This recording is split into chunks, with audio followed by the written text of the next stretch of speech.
Dr. Ted Stank, welcome. Thanks, Bob. It's great to be with you. Now, you know, a lot of companies over the years have undergone the analysis called SWAT, SWOT, strengths, weaknesses, opportunities, and threats. And I wonder maybe if you prefer these days to replace the word threats with risks. I don't know, although it doesn't make for quite as nice an acronym. In any case, I want to use that as a basis of our discussion today to talk about how companies can undergo these deep dive analyses of their supply chains and their businesses right in the midst of this pandemic when there's so much uncertainty and so much craziness going on.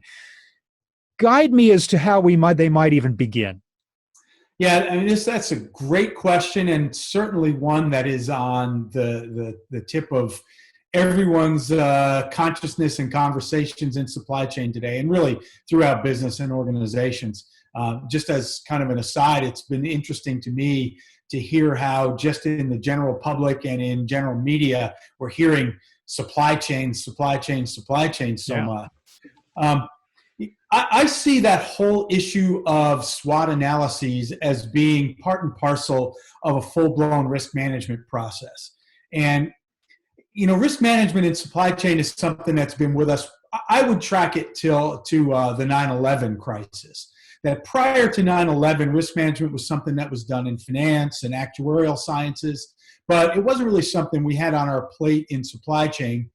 9/11 came along, and since then we've had so many other disruptions, natural disasters, geopolitical issues, et cetera, that have increasingly moved supply chain management, risk management, closer and closer to the center of a supply chain professional's consciousness, if you will.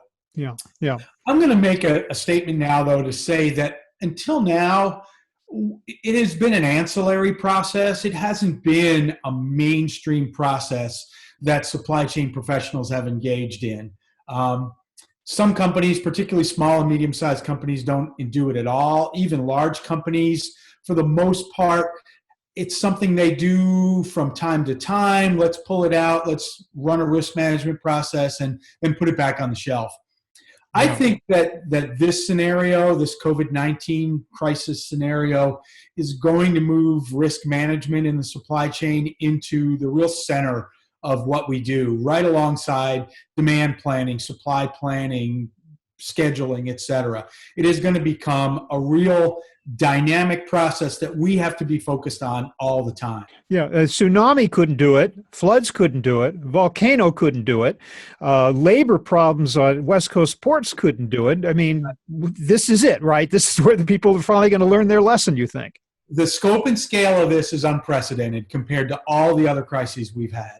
Mm-hmm. 9/11, probably for a few days afterwards, no one knew what was going to come next, but pretty quickly we settled down and realized it was isolated. It was terrible, but it was isolated. Yeah. All the other disruptions you just mentioned were terrible, but isolated. And supply chains are very adept at saying, okay, we're going to put an X on this part of the supply chain, but we're going to respond and adapt and go to other areas. This is a global pandemic, and pandemics have been high on the risk management profile for a long time, but it's isolated to one region. This global scope of this pandemic that has impacted not only supply issues, so we can't go to our standard vendors and get products and services we need, it's also now impacting dramatically demand side. So it's covered the supply chain. In some industries, we're seeing 60% demand spikes, and in other industries, we're just seeing demand fall off the cliff. And coupled with the supply issues geographically, globally, that's something we've never dealt with before, and it's unprecedented. That's an excellent point, because one of the weaknesses one might find in a supply chain is a single source situation, where companies that were sourcing in Japan for the tsunami or Thailand for the floods suddenly found themselves caught out. But now, single sourcing isn't really the issue because there's no alternative place you can go. It's the entire world that's under attack, right? Right. That's right. And so I think, to your question about how do we go about this now, I think that what we're going to see, and we're seeing it already with a lot of the companies that we work with, they're already starting to do the process of incorporating SWOT into risk management, et cetera. And I think it takes a process that involves a lot of market research. So that would include strengths, weaknesses, opportunities, threats analyses, using companies that provide market data like IHS Market to provide analyses of different geographic areas and industries. Through the Council of Supply Chain Management Professionals in a partnership with IHS Market and with University of Tennessee, we just published just last week an update called EPIC, which stands for Economic, Political, Infrastructure, and Competence, which is an assessment of 64 countries in the world based on how ready they are for different supply chain opportunities and what the risk environment is there. So one example of the kinds of market research that companies are going to be doing to try to see where the risk opportunities are in their supply chains and in their suppliers' supply chains. Mm-hmm. And then beyond that, I think that's a big part of it. But beyond that, what's going to take it to the more elegant extreme is just a lot of elbow grease, a lot of supply chain mapping to understand where are supply nodes and linkages and where are they weakest. And then once we have that solid understanding of where are our physical opportunities and risks of disruption, then that long process of pulling in our own experts, other experts in these different areas to say, what is the likelihood of a disruption happening? What is the impact if that disruption occurs? And then going through and really doing a lot of management and mitigation planning for each individual occurrence to say, how can we lessen this risk? But the exercise is by definition multidisciplinary and multifunctional in nature. Therefore, the question is who in the organization should be tasked with undertaking this broad type of analysis? Right, which is very similar to the conversations we have with demand planning, right? Yeah. Who owns it? Because everybody owns it. And so you really have to have an owner.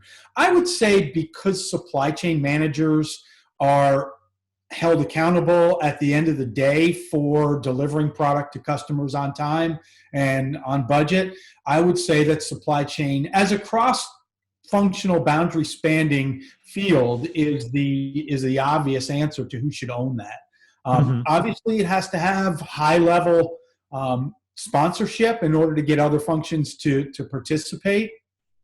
I think about finance. One of the things I think we're going to see coming out of this crisis is that we're going to see a lot more redundancy in our supply chains, more inventory that's held just in case, more redundancy in supply vendor locations, potentially in manufacturing facilities. And that's going to change our total cost analyses. And we've got to have the capability to say, what is the trade-off for those additional redundancy costs given the potential for these kinds of disruptions? Yeah, but if we look back at some of those old lessons that obviously weren't learned on a long-term basis, is there not the possibility that you undertake this rather extensive analysis, you put it in a book, you stick the book on a shelf somewhere, and it's forgotten another year or two from now? Absolutely, right. And if we don't have any crises, what's that I think I just saw a recent John F. Kennedy quote that said that crisis is from an ancient word that has both tragedy and opportunity in it. And I might be totally misquoting that, but that's the gist of it. And I think this is a clear case that this crisis has tragic implications from both economic standpoint as well as personal physical standpoints, but we can't waste the opportunity of the wake-up call it needs to give an organization to say, this is something we need to be very serious about. Yeah. I think if we got 10 experts in the room and asked them all, every one of them would say that one truism that we can all agree on is that the world is getting more uncertain and turbulent in multiple ways. And so ignoring risk management and doing the exercise and then putting it on the shelf until the next crisis is a real recipe for disaster. Are you, though, confident that this will lead to some permanent changes in the way that supply chains are structured? I really am.